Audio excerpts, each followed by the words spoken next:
ಇತ್ತೀಚಿನ ಸಂಚಿಕೆಗಳನ್ನು ಜಾಹೀರಾತಿನ ಕಿರಿಕಿರಿ ಇಲ್ಲದೆ ನೋಡಿ.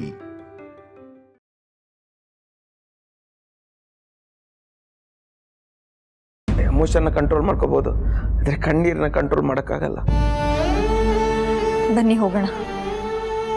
ಎಲ್ಲಿಗೆ ಹೋಗ್ತಿದ್ದೀರಾ?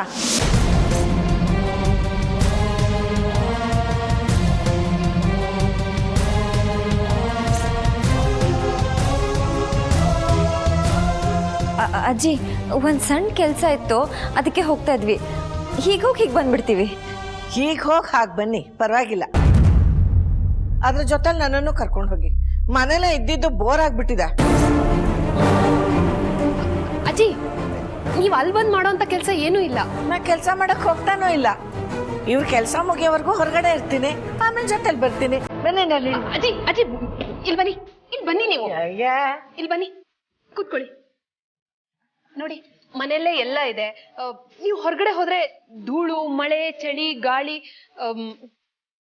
ನಿಮ್ಮ ಆರೋಗ್ಯದಲ್ಲಿ ಏನಾದ್ರೂ ಏರ್ಪೇರ್ ಆದ್ರೆ ಏಜಿಗೆ ಹರ್ಟ್ ಆಗುತ್ತೆ ಅಲ್ವಾ? ಅಯ್ಯಬ್ಬ, ಯಾಕಮ್ಮ ನನ್ನ ಹೊಸಲಿಂದ ಕಾಲ ಆಚೆ ಇಡಕ್ಕೆ ಬಿಡ್ತಿಲ್ಲ ನೀವೆಲ್ರು. ನಾನು ನೋಡ್ತಾನೆ ಇದ್ದೀನಿ. ಅಯ್ಯೋ ಅಜ್ಜಿ, ನೀವು ತಪ್ಪು ತಿಳ್ಕೊತಿದ್ದೀರಾ. ಕಾಲನ್ನ ನೆಲಕ್ಕೆ ತಾಗಕ್ಕೆ ಬಿಡಲ್ಲ ಅಂದ್ರೆ ಅದ್ರ ಅರ್ಥ ಏನು ಹೇಳಿ? ಚೆನ್ನಾಗಿ ನೋಡ್ಕೊತಿದ್ದಾರೆ ಅಂತ ತಾನೆ. ಹಾಗೆ ಹೊರಗೆ ಬಿಡ್ತಿಲ್ಲ ಅಂದ್ರೆ ನಿಮ್ಮ ಆರೋಗ್ಯದ ಬಗ್ಗೆ ನಮ್ಮ ಕಾಳಜಿ ಅಜ್ಜಿ. ನೀವು ಇಲ್ಲೇ ಆರಾಮಾಗಿರಿ. ಇಲ್ಲ ಕಣೋ, ರಾಮ್ ಮನೇಲಿ ಇದ್ದಿದ್ರೆ ಅವನ ಜೊತೆ ಮಾತಾಡ್ಕೊಂಡು ಬೇಜಾರು ಕಳೀತಿತ್ತು. ಅವತ್ತೊಂದ್ ದಿವಸ ಅವ್ನು ಫೋನ್ ಮಾಡಿದ್ ಬಿಟ್ರೆ ಬರೀ ಮೆಸೇಜು. ನನ್ನ ಹತ್ರ ಫೋನೂ ಇಲ್ಲ, ಮನೇಲಿ ಟಿವಿನೂ ಇಲ್ಲ. ಬೋರ್ ಆಗದೆ ಇನ್ನೇನಾಗುತ್ತೆ? ಅಜ್ಜಿ, ಈ ವಿಶ್ವರೂಪ್ಗೆ ಮರು ಜಾಸ್ತಿ. ಎಲ್ಲ ರೆಡಿ ಮಾಡಿಸ್ತೀನಿ ಅಂತ ಹೇಳಿ ಮರ್ತು ಬಿಟ್ಟಿದ್ದಾರೆ. ನೀವೇನು ಟೆನ್ಷನ್ ತಗೋಬೇಡಿ, ಎಲ್ಲ ರೆಡಿ ಆಗುತ್ತೆ. ಅಲ್ಲಿವರೆಗೂ ನೀವು ಆರಾಮಾಗಿರಿ. ಯಾಕಂದ್ರೆ ಏಜೆ ಸರ್ ನಿಮ್ಗೋಸ್ಕರ ಗಿಫ್ಟ್ ಕಳಿಸ್ತಿದ್ದಾರೆ ಅಜ್ಜಿ. ಅದನ್ನ ನೀವಾಗೆ ರಿಸೀವ್ ಮಾಡಿದ್ರೆ ಚೆನ್ನಾಗಿರುತ್ತಲ್ವಾ ಅಂತ. ನನ್ ಮಗ ನನ್ಗೋಸ್ಕರ ಗಿಫ್ಟ್ ಕಳ್ಸಿರೋದ? ಹಾ, ನನ್ ಮಗ ಪ್ರೀತಿಯಿಂದ ಒಂದ್ ಎಲೆ ಕಳ್ಸಿದ್ರು ಸಾಕು. ಸರಿ, ನಾನು ಎಲ್ಲೂ ಹೋಗೋದಿಲ್ಲ, ಮನೇಲೆ ಕಾಯ್ತಾ ಕೂತಿರ್ತೀನಿ. ಬಾಗ್ಲ ಹತ್ರನೇ ನನ್ ಠಿಕಾಣಿ.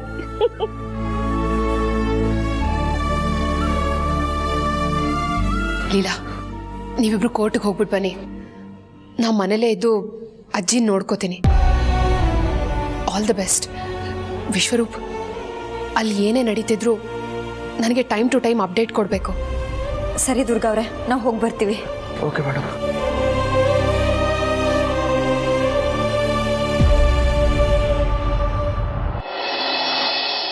ವಿಶ್ವರೂಪ್, ಏಜ 2 ದಿನ ಮನೇಲಿಲ್ಲ ಅಂದ್ರೆ ಮನೆ ಬಣ ಬಣ ಅನ್ನತ್ತೆ.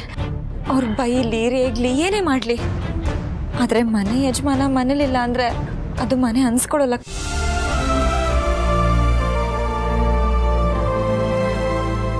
ಏಜ್ ಸರ್ನ ನೋಡ್ಬೇಕಂತ ಹೇಳ್ತಿದ್ರಲ್ಲ.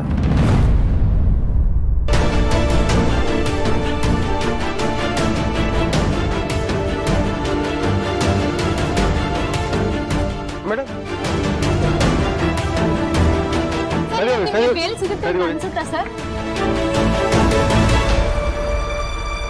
Sir okay. ನಮಸ್ತೆ ಮೇಡಮ್. ಏಜೆ ಅವ್ರ 2ನೇ ಹೆಂಡತಿ ಲೀಲಾ ಅವ್ರು ಇಲ್ಲೇ ಇದ್ದಾರೆ. ಏಜೆ ಅವ್ರ ಬಗ್ಗೆ ಎಲ್ಲ ಮಾಹಿತಿ ನೀಡಬೇಕಂತ ನಮ್ಮ ಜೊತೆ ಇದ್ದಾರೆ. ಮಾತಾಡಿ ಮೇಡಮ್. ಇದಕ್ಕೆಲ್ಲ ನಾನೇನು ಹೇಳಿ? ಬಂದು ಹೇಳ್ಕೊಡಿ ಅಂದ್ರೆ ಏನ್ ಮಾತಾಡ್ತಾ ಇದ್ದೀರಾ ನೀವು? ಸರಿ, ನಾವೇ ಪ್ರಶ್ನೆ ಕೇಳ್ತಿದ್ವಿ. ಏಜೆ ಅವ್ರು ಈಗಾಗಲೇ ಅವ್ರ 1ನೇ ಹೆಂಡತಿನ ಕೊಲೆ ಮಾಡಿದ್ದಾರೆ ಅಂತ ಸುದ್ದಿ ಆಗಿದೆ. ಆ ಸುದ್ದಿಯಿಂದ ನೀವು ಎದುರ್ಕೊಂಡು ನಿಮ್ಮನ್ನು ಕೊಲೆ ಮಾಡ್ಬೋದು ಅನ್ನೋ ಭಯ ಏನಾದ್ರು ಕಾಡ್ತಾ ಇದೆಯಾ? ಮಾತಾಡಿ ಮೇಡಮ್. ಏನ್ರಿ ಮಾತಾಡ್ತಾ ಇದ್ದೀರಾ ನೀವು? ಮನ್ಸಿಗೆ ಬಂದಿದ್ದೆಲ್ಲ ಮಾತಾಡ್ತಿದ್ದೀರಲ್ಲ. ಏಜೆಗೆ ಬಂದಿರೋ ಆರೋಪನ ಅವ್ರು ದಾಟ್ಕೊಂಡು ಬಂದೇ ಬರ್ತಾರೆ. ಅದನ್ನ ನೀವು ನಿಮ್ ನ್ಯೂಸ್ ಚಾನೆಲ್ ಅಲ್ಲೇ ಹಾಕ್ತೀರಾ. ಅಲ್ಲಿವರೆಗೂ ನಮ್ಮ ಪಾಡಿಗೆ ನಮ್ಮನ್ನ ಬಿಟ್ಬಿಡಿ.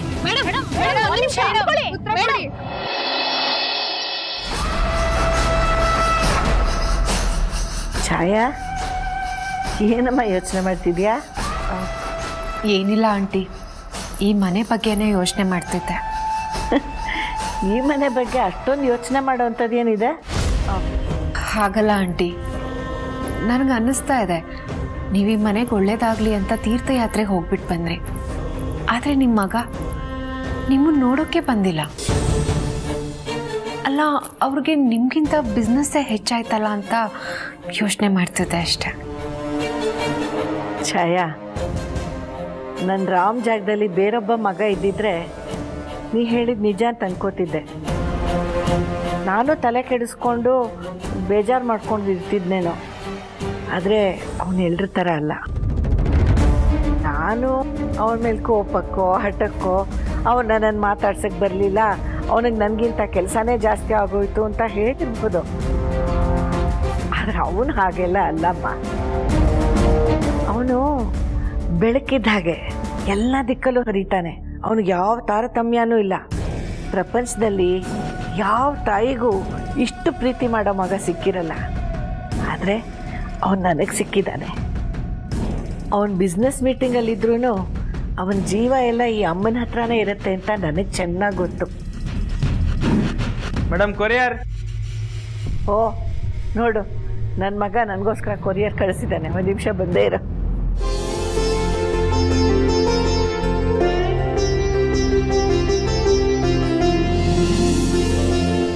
ನೋಡು, ನನ್ನ ಮಗ ನನಗೋಸ್ಕರ ಎಷ್ಟೊಂದು ಬ್ಯೂಟಿಫುಲ್ ಬೊಕ್ಕೆ ಕಳಿಸಿದ್ದಾನೆ. ಏನೋ ಲೆಟರು ಇದೆ.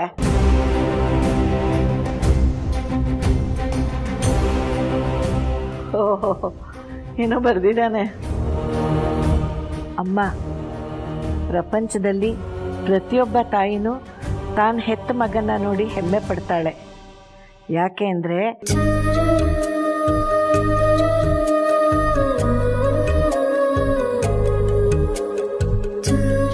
ಇದೆಲ್ಲದಕ್ಕೂ ಥ್ಯಾಂಕ್ ಯು ಸೋ ಮಚ್ ಅಮ್ಮ. I love you.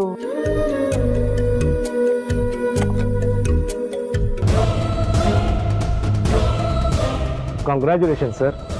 ಎಂತೆಂಥ ಲಾಯರ್ ಹೆದರ್ತಿದ್ರೆ ನಿಮ್ಮ ಗುಂಡಿಗೆ ನಂಬಿಸ್ಬೇಕು ಸರ್. ಎಜೆ ವಿರುದ್ಧವಾಗಿ ವಾದ ಮಾಡೋಕೆ ಲಾಯರ್ ಸಿಗ್ತಿಲ್ಲ ಅಂತಲ್ಲ ರೀ, ನಿಮ್ಗೆ ವಿಷಯ ಗೊತ್ತಿಲ್ಲ ಅನ್ಸುತ್ತೆ. ಎಜೆ ಪರವಾಗಿ ವಾದ ಮಾಡೋಕೆ ಅವ್ರ ಫ್ಯಾಮಿಲಿನೇ ಅಪಾಯಿಂಟ್ ಮಾಡಿದ ಲಾಯರು ರಾತ್ರಿ ಊರ್ ಬಿಟ್ಟು ಓಡೋಗಿದ್ದಾರೆ. ಅಷ್ಟೇ ಅಲ್ಲ ರೀ, ಎಜೆ ಪರವಾಗಿ ವಾದ ಮಾಡೋಕೆ ಯಾವ ಲಾಯರು ಮುಂದಕ್ಕೆ ಬರ್ತಿಲ್ಲ. ಲಾಯರೇ ಇಲ್ಲದೆ ಎಜೆ ಗತಿ. ಇವತ್ತು ಎಜೆನ ಉಳಿಸೋಕೆ ಇಬ್ಬರಿಂದ ಮಾತ್ರ ಸಾಧ್ಯ. ಒಂದು ಆ ಭಗವಂತ, ಎರಡು ಈ ಧರ್ಮರಾಜರ್ಸ್. ಸಾಕ್ಷಿ ಎಷ್ಟು ಸ್ಟ್ರಾಂಗ್ ಆಗಿದೆ ಅಂದ್ರೆ ಎಜೆ ಪರವಾಗಿ ಆ ಭಗವಂತ ಬಂದು ನಿಂತರು ಕೇಸ್ ಗೆಲ್ಲೋಕ್ಕಾಗಲ್ಲ. ಅದಕ್ಕೆ ನಾನು ಕೇಸ್ ತಗೋಬೇಕಾಯ್ತು. ಪಬ್ಲಿಕ್ ಪ್ರಾಸಿಕ್ಯೂಟರ್ ಆಗಿ ಅಷ್ಟು ಧೈರ್ಯ ಇಲ್ಲ ಅಂದ್ರೆ ಹೇಗ್ರಿ? ಓ, ಇವರೇನಾ ಎಜೆ ಅಪೋಸಿಟ್ ಲಾಯರು? ಇವತ್ತು ಕೋರ್ಟಲ್ಲಿ ಮಣ್ಣು ಮುಗಿಸಿ ಎಜೆ ವಿರುದ್ಧ ಗೆದ್ದಿರೋ ಲಾಯರ್ ಅಂತ ಹೆಸರು ತಗೊಂಡ್ರೆ ನನ್ನ ರೇಂಜ್ ಎಲ್ಲಿಗೆ ಹೋಗುತ್ತೆ ಅಂತ ಹೊಸದಾಗಿ ನಾನೇನು ಹೇಳೋದ್ ಬೇಕಿಲ್ಲ. ನಿಮ್ಮ ಕಂಗ್ರ್ಯಾಚುಲೇಷನ್ಸ್ ನ ಜೋಪಾನವಾಗಿ ಇಟ್ಕೊಂಡಿರಿ, ಆಮೇಲೆ ಕೊಡಿವಂತೆ. ಲಾಯರ್ ಇಲ್ಲ ಅಂದ್ರೆ ಕೇಸ್ ಹೇಗೆ ಫೈಟ್ ಮಾಡೋದು?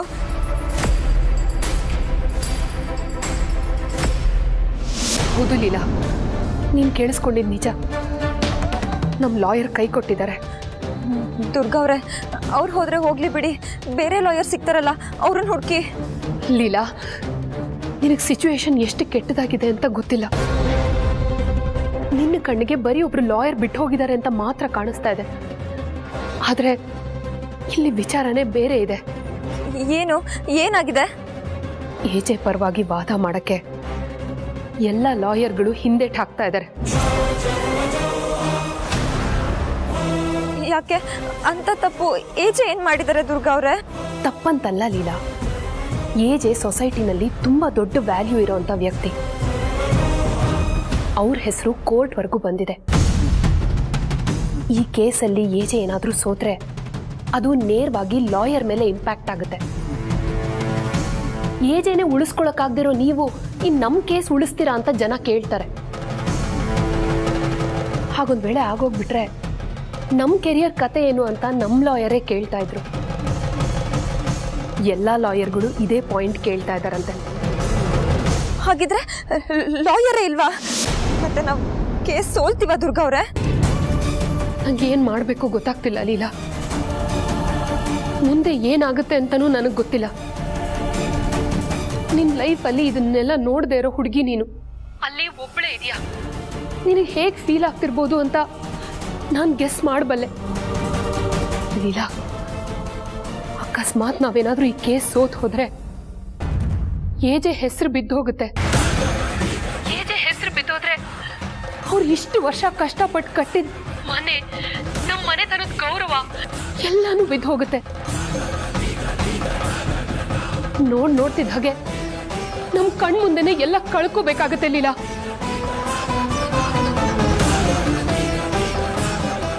ದುರ್ಗಾ ಅವರೇ, ನೀವು ಯೋಚನೆ ಮಾಡಬೇಡಿ. ಆ ದೇವರು ಈ ಸಿಚುವೇಶನ್ನ ಕ್ರಿಯೇಟ್ ಮಾಡಿದ್ದಾನೆ. ಅವನೇ ಬಂದು ಇದಕ್ಕೊಂದು ದಾರಿ ತೋರಿಸ್ತಾನೆ.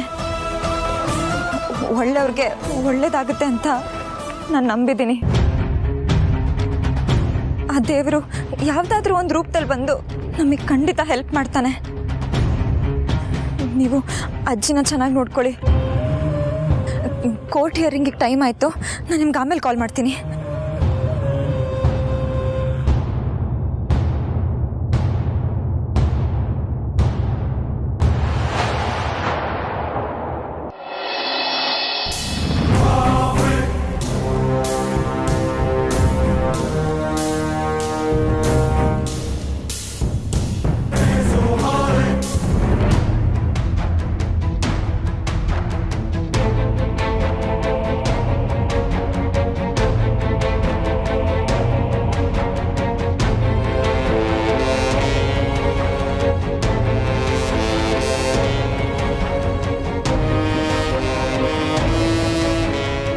Case number 1024 bar 2022 state versus Abhiram Jaishankar. Abhiram Jaishankar, Abhiram Jaishankar, Abhiram Jaishankar.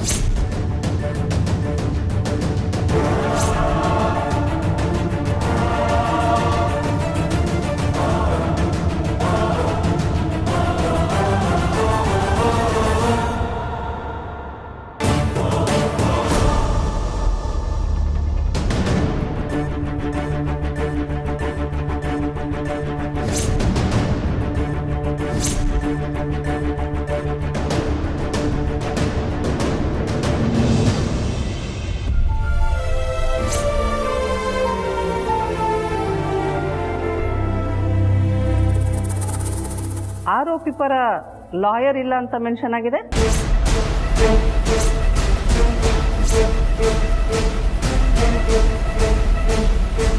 ಮಹಾಸ್ವಾಮಿ, ಆರೋಪಿ ಪರವಾಗಿ ಯಾರು ವಾದ ಮಾಡೋಕೆ ಬಂದಿಲ್ಲ. Oh, I see. Mister Abhiram Jayashankar, ನಿಮ್ಮ ಪರ ಯಾರೂ ವಾದ ಮಾಡೋಕೆ ಬರದೇ ಇರೋ ಕಾರಣ ಆರೋಪಿ ಸ್ಥಾನದಲ್ಲಿರೋ ನಿಮಗೆ ನ್ಯಾಯಾಲಯನೇ ಲಾಯರ್ನ ಕೊಡುತ್ತೆ. ನಿಮ್ಗೆ ಒಪ್ಕೆನಾ?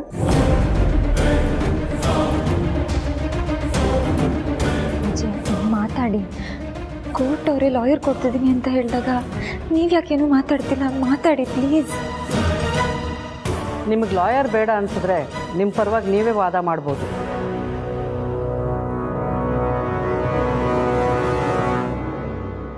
ಸರಿ, ಹಾಗಿದ್ರೆ ಅಭಿರಾಮ್ ಅವರೇ ತಮ್ಮ ಪರ ವಾದ ಮಾಡ್ತಾರೆ. ಮಿಸ್ಟರ್ ಧರ್ಮರಾಜ್, ನೀವಿನ್ನು ಶುರು ಮಾಡ್ಬೋದು.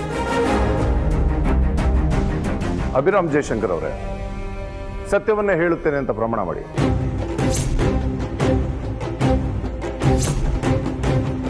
ನಾನು ಸುಳ್ಳು ಹೇಳಲ್ಲ. ಹೇಳೋ ಅವಶ್ಯಕತೆನೂ ನನಗಿಲ್ಲ.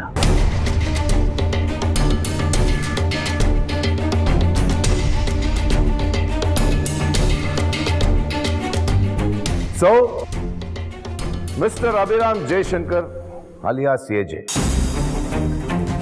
ಆ ದೇವರು ನಿಮ್ಗೆಲ್ಲ ಕೊಟ್ಟಿದ್ದಾನೆ. ಅಂದ, ಚಂದ, ಆಸ್ತಿ, ಹಣ, ಅಂತಸ್ತು, ಐಶ್ವರ್ಯ, ಅಧಿಕಾರ ಎಲ್ಲ ಎಲ್ಲ ಕೊಟ್ಟಿದ್ದಾನೆ. ನಿಮ್ಮನ್ನು ಯಾರಾದ್ರೂ ನೋಡಿದ್ರೆ ಅಯ್ಯೋ ನನಗಿಂತ ಲೈಫ್ ಸ್ಟೈಲ್ ಇಲ್ವೇ ಅಂತ ಹೊಟ್ಟೆ ಕಿಚ್ಚು ಪಡ್ತಾರೆ. ಅಂಥದ್ರಲ್ಲಿ ನೀವು ಪ್ರೀತಿಸಿ ಮದುವೆ ಮಾಡಿಕೊಂಡ ನಿಮ್ಮ ಹೆಂಡತಿ ಅಂತರನ ಕೊಂದಿದ್ದೇಕೆ? ಅದಕ್ಕೆ ಕಾರಣ ಏನು? ಅದನ್ನ ತಾವು ದಯವಿಟ್ಟು ಕೋರ್ಟ್ ಮುಂದೆ ಹಂಚ್ಕೊಳಕ್ಕಾಗತ್ತಾ?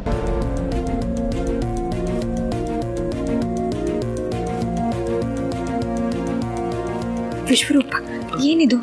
ಫಸ್ಟ್ ಆಫ್ ಆಲ್ ಎಜೆ ಮೇಲಿರೋ ಆರೋಪನೇ ಸುಳ್ಳು. ಅಂಥದ್ರಲ್ಲಿ ಕೊಲೆ ಮಾಡಿದೆಯಂತೆಲ್ಲ ಹೇಳ್ತಿದ್ದಾರೆ. ಏನಿದೆಲ್ಲ ವಿಶ್ವರೂಪ್? ಮೇಡಮ್, ಇದು ಕೋರ್ಟು. ನಿಮ್ಮ ಇಮೋಷನ್ಸ್ನ ಸ್ವಲ್ಪ ಕಂಟ್ರೋಲ್ ಮಾಡ್ಕೊಳ್ಳಿ ಪ್ಲೀಸ್. ಹೇಳೋಕೆ ಮುಜುಗರ ಆಗುವಂಥ ವಿಷಯ ಏನಾದರೂ ಇತ್ತ? ಅಕಸ್ಮಾತ್ ಇದ್ರೆ ಪರವಾಗಿಲ್ಲ, ಕಿವಿಲಿ ಹೇಳಿ.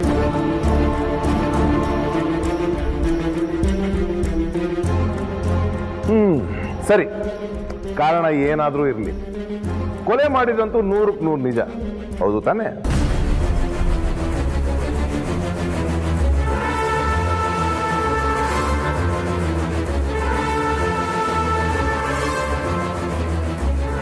ಮಿಸ್ಟರ್ ಅಭಿರಾಮ್, ನಿಮ್ಮ ಪರವಾಗಿ ಈಗ ನೀವು ಮಾತಾಡಬೇಕಾಗತ್ತೆ.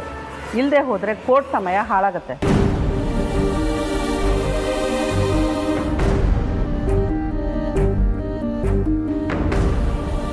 ಜೊತೆಗೆ ಪಬ್ಲಿಕ್ ಪ್ರಾಸಿಕ್ಯೂಟರ್ ಹೇಳ್ತಿರೋದು ನಿಜ ಅಂತ ಪ್ರೂವ್ ಆಗುತ್ತೆ. So please speak.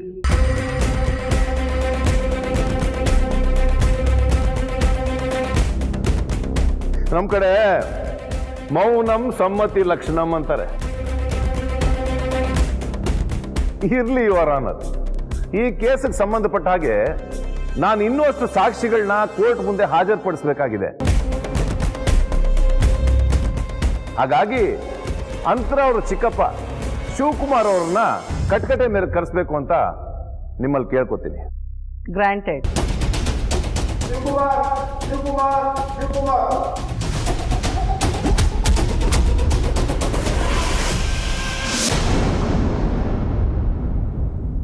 ಪ್ರಮಾಣ ಮಾಡಿ. ನಾನು ಸತ್ಯವನ್ನೇ ಹೇಳ್ತೇನೆ ಮಹಾಸ್ವಾಮಿ.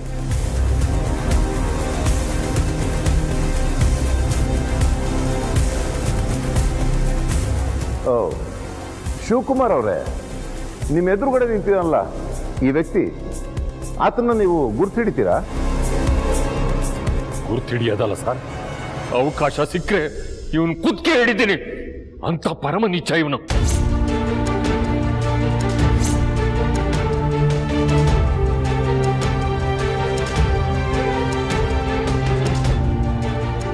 ಧರ್ಮರಾಜ್, ವಿಟ್ನೆಸ್ಗೆ ಕೋರ್ಟಲ್ಲಿ ಹೇಗೆ ಮಾತಾಡಬೇಕು ಅನ್ನೋದನ್ನ ಹೇಳ್ಕೊಡಿ ಮೊದಲು.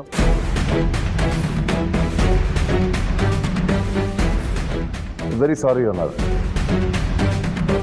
ಶಿವಕುಮಾರ್ ಅವರೇ, ನಿಮ್ಮ ಆವೇಶ ನನಗೆ ಅರ್ಥ ಆಗುತ್ತೆ, ಆದರೆ ಇದು ಕೋರ್ಟು, ದಯವಿಟ್ಟು ಸ್ವಲ್ಪ ನೋಡ್ಕೊಂಡು ಮಾತಾಡಿ ಪ್ಲೀಸ್. ದಯವಿಟ್ಟು ಕೋರ್ಟ್ ಕ್ಷಮಿಸಬೇಕು.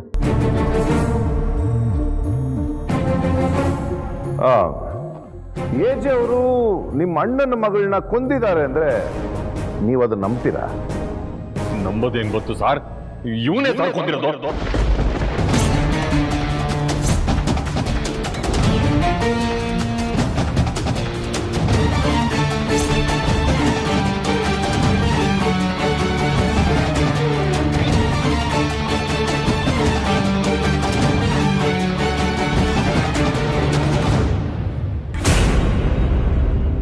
ಹೇಗೆ ಹೇಳ್ತೀರಿ ಸರ್?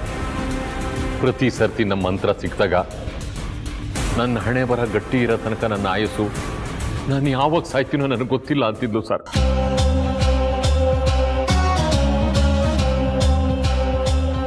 ಶಿವಕುಮಾರ್ ಅವರೇ, ನೀವು ಯಾವತ್ತಾದರೂ ಎಜೆ ಅವರು ಅಂತರ ಜೊತೆ ಜಗಳ ಆಡೋದಾಗ್ಲಿ, ಅವ್ರ ಮೇಲೆ ಹಲ್ಲೆ ಮಾಡೋದಾಗ್ಲಿ ನೋಡಿದ್ದೀರಾ?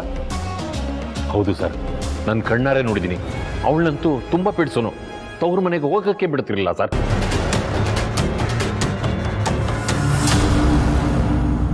ಹೋಗೋದು ಲೇಟ್ ಆದ್ರೆ ಬೆಂಕಿ ತರ ಇರ್ತಾನೆ ನನ್ನ ಗಂಡ. ಬೇಗ ಮನೆಗೆ ಹೋಗ್ಬೇಕು ಅಂತ 5 ನಿಮಿಷನೂ ಇರ್ತಿರ್ಲಿಲ್ಲ ಸರ್ ನಮ್ಮ ಮನೇಲಿ. ಬೇಗ ಓಡೋಗ್ಬಿಡೋಳು ಸಾರ ಅವಳು ಗಂಡನ ಮನೆಗೆ.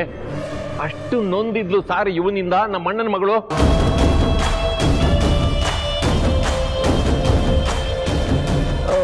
ನೀವು ಅವ್ರನ್ನ ಕೊನೆ ಸಲ ಯಾವಾಗ ನೋಡಿದ್ದು? 10 ವರ್ಷದ ಹಿಂದೆ ನೋಡಿದ್ದು ಸರ್. ಅದಾದ್ಮೇಲೆ ನಾನಲ್ಲ, ಬೇರೆ ಯಾರೂ ನೋಡಿಲ್ಲ ಸರ್.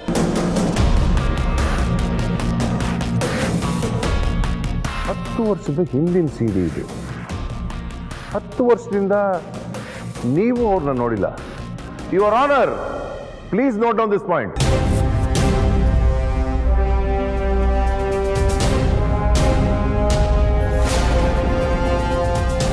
ಮಿಸ್ಟರ್ ಅಭಿರಾಮ್, ನೀವೇನಾದರೂ ಶಿವಕುಮಾರ್ ಅವ್ರಿಗೆ cross question ಮಾಡೋದಿದೆಯಾ?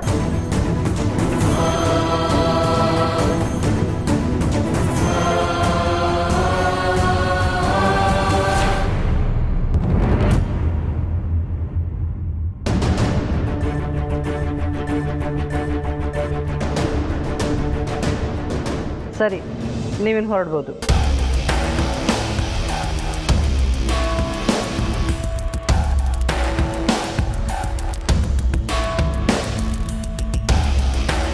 Your honour, AJ ಅವ್ರ ಕೇಸಲ್ಲಿ ಸಾಕ್ಷಿಗಳನ್ನ ಇದುವರೆಗೂ ಕಿವಿಯಾರ ಕೇಳಿದ್ದೀವಿ. ಆದ್ರೆ ಕಣ್ಣಾರೆ ನೋಡುವಂತ ಸಾಕ್ಷಿ ಒಂದನ್ನ ಈಗಾಗಲೇ ತಮ್ಮಲ್ಲಿ ಸಬ್ಮಿಟ್ ಮಾಡಿದ್ದೀನಿ. ಅದನ್ನ ಎಲ್ರಿಗೂ ನೋಡೋದಕ್ಕೆ ಪರ್ಮಿಷನ್ ಕೊಡಬೇಕು ಅಂತ ತಮ್ಮಲ್ಲಿ ಕೇಳ್ಕೊತಾ ಇದ್ದೀನಿ. ಪ್ಲೇ ಮಾಡಿ. Thank you your honour.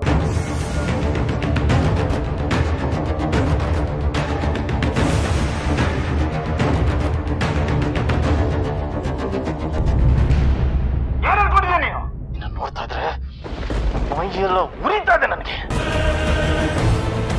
ನಾನು ನಿನ್ನನ್ನು ಬದುಕಕ್ಕೆ ಬಿಡಲ್ಲ. ಬದುಕಬಾರ್ದು ನೀನು. ನಿನಗೆ ನನ್ನ ಮೇಲೆ ಪ್ರೀತಿ ಇಲ್ಲ, ಅದಕ್ಕೆ ನೀನು ನನ್ನ ಮೇಲೆ ಕೋಪ ಮಾಡ್ಕೊಳ್ಳಲ್ಲ. ನನ್ಗೆ ಅದೆಲ್ಲ ಗೊತ್ತಿಲ್ಲ. ನೀನ್ ಇವತ್ತು ನನ್ನ ಜೊತೆ ಜಗಳ ಆಡ್ಲೇಬೇಕು ಅಷ್ಟೇ.